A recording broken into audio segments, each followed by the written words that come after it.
Hello, my name is Peter Raymer, and today we're going to talk about D365 SysOperation Framework User Interface. For those who don't know, you can create batch jobs in Microsoft Dynamics 365 for finance and operations. Those batch jobs can be created as a developer in two different ways, either using run-based batch, which is a little bit of an older way, and then there's a newer way using the SysOperation Framework classes. And in a previous video and article, I showed you how you can create those batch jobs and what classes you need to create in order to support that. In this article, I'm going to show you how you can actually add parameters to those batch jobs so you have more control of what that batch job's doing, what data it's processing. That can be really useful, and we'll go into an example here in a second. But first, a quick recap. So for those who are maybe new to SysOperation Framework in D365, I recommend you look for my previous article and video. In it, it's pretty straightforward. There's three classes that we need to create. One is called the contract class. This is going to actually be blank if you don't have any parameters. But then in this lesson, I'll show you how we can add parameters to this class, which will show up on the front dialog as we can see here. The next class you need to create is a service class. The service class is going to contain a process method. It doesn't have to be named process, but a method where you actually do the background task, whether it's cleaning up data or updating data or calculating and updating data. Well, whatever you may need as a background process, you're going to put in this method here. And then lastly, you're going to create a controller class that really ties a few of these things together. The controller class is what the menu item points to, and the controller class will say what method on the service class it should call. And that's really it. So the creation of a base SysOperation Framework batch job is really quick and easy, and you can create a menu item or an action menu item to call that class. And so I'm really just going to expand upon that blank code already to show you how we can add a parameter to it. So let's actually talk about a really common example for a batch job. You may need a batch job to clean up old data. Maybe you've got some logging data or some other data that you create as some process, but after a certain amount of time, a certain number of days, that data is really no longer relevant, and you want to clean that data up to make sure your database is staying small. One example is you may have a batch job do that, and you may want a parameter so that the user can define how many days of data they're keeping. So basically in this case, we're specifying some retention days, and they can enter in 30 days, 60 days, whatever they want to in terms of how many days they are going to keep this data.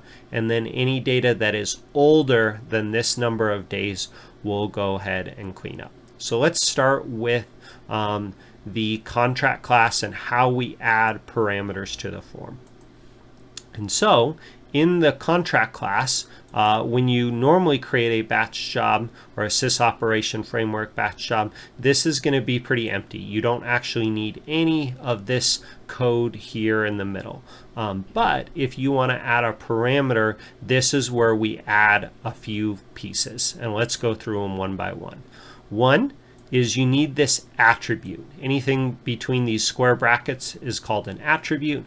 This gives metadata to the compiler to tell it about this class. And we need this class to have this attribute where we say the text data contract attribute. So we need to tell the compiler that this is a contract class.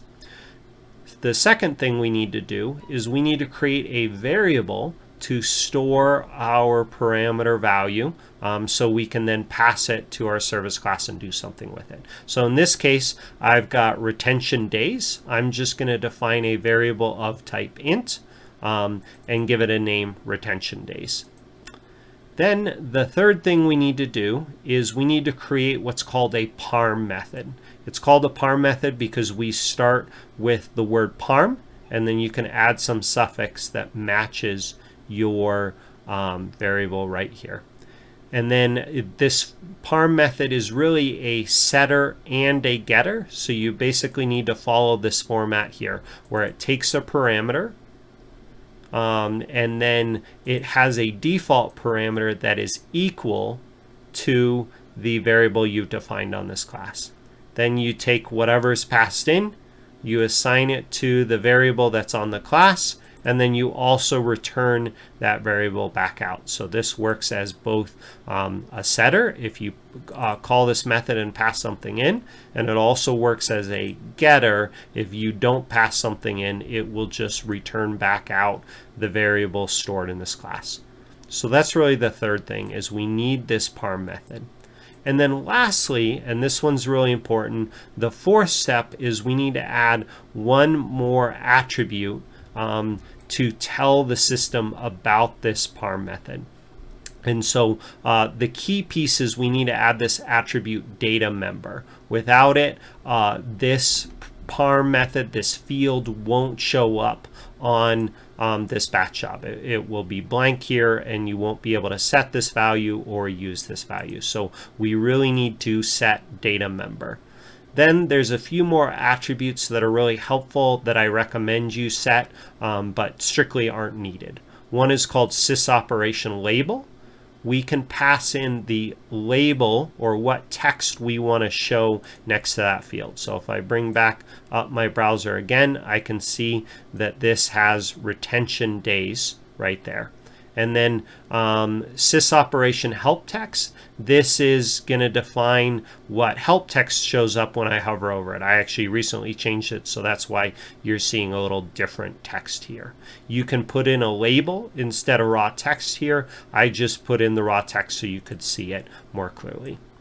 Then the last attribute is SysOperation display order. So you can give it a value of what order should this parameter show up in case you have several. In this case, we only have one, but if we were to define multiple Parm methods with these attributes, we could put them in code in whatever order we want, but define what order they actually show in this section of our browser right here. So that's really helpful. And so by simply adding this Parm method and variable and attribute and the top attribute to our contract class, that is what's going to make this automatically show up as a parameter.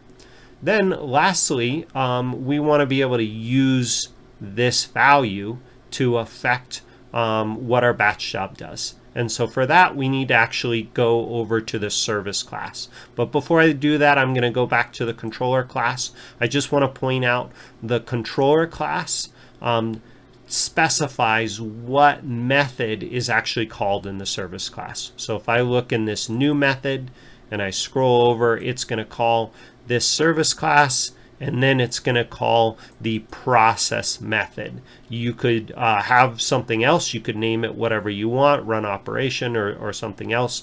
Maybe that's a bad example, but I recommend you just use the same word every time. In this case, I use process. But if you're looking at some other code, they might have used a different method.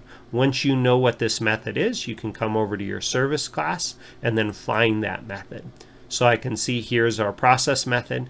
It's going to take our entire contract class as a parameter in it. And this is really great because then what I can do is I can take this contract object, I can call the Parm method, and because I'm not specifying in anything, it's actually just going to read the retention days back out, and it's going to use the retention days that we've specified here on this form. I'm then going to store it into a local variable, And then in this example, I really want to take these retention days and figure out what is the date if I subtract this many days from the current date. So I do that by first declaring a variable called retention date time, that's of type date time. Then I'm going to set it equal to a calculation. And I'm really doing two steps here. I'm going to use date time util : get system date time. This gets me the date time as of right now. And then I'm going to run a function on it. Date time util : add days is going to take a date time, and then it's going to add a certain number of days. In this case, I'm using a minus sign so I can actually subtract days. That's how we subtract days. There's not a subtract days method, so instead we use add days but use a negative number. So I'm going to take away this many days from the current date. Once I have that date time, I'm just printing these out so we can see it. And then lastly, this is an example of what you might do. I have a table that you aren't going to have as part of the base product called tutorial log. This is just a generic logging table, not much to it, but it has created date time on it. And I can then say delete from this table buffer and this table all records where the created date time is older than or older than equal to this date that I've calculated. So it's basically keeping anything that's newer, deleting anything that's older. And this is a common example whenever your processes would generate data or you have an integration with staging tables. You really want to make sure that that data is cleaned up and not continue to grow. You can use SysOperation Framework batch jobs for a lot of different cases, and you very often want parameters passed in to control how it works. So let's go here. I'm going to run it real quick just so you can see it. If I go to process SysOperation job, which is the label of my action menu item, it pops it up. I can specify a certain retention days, click OK, and then it's going to show me these notifications of what my info statements were, and I can see it actually did read the 180 days and came up with a new date time based on that date.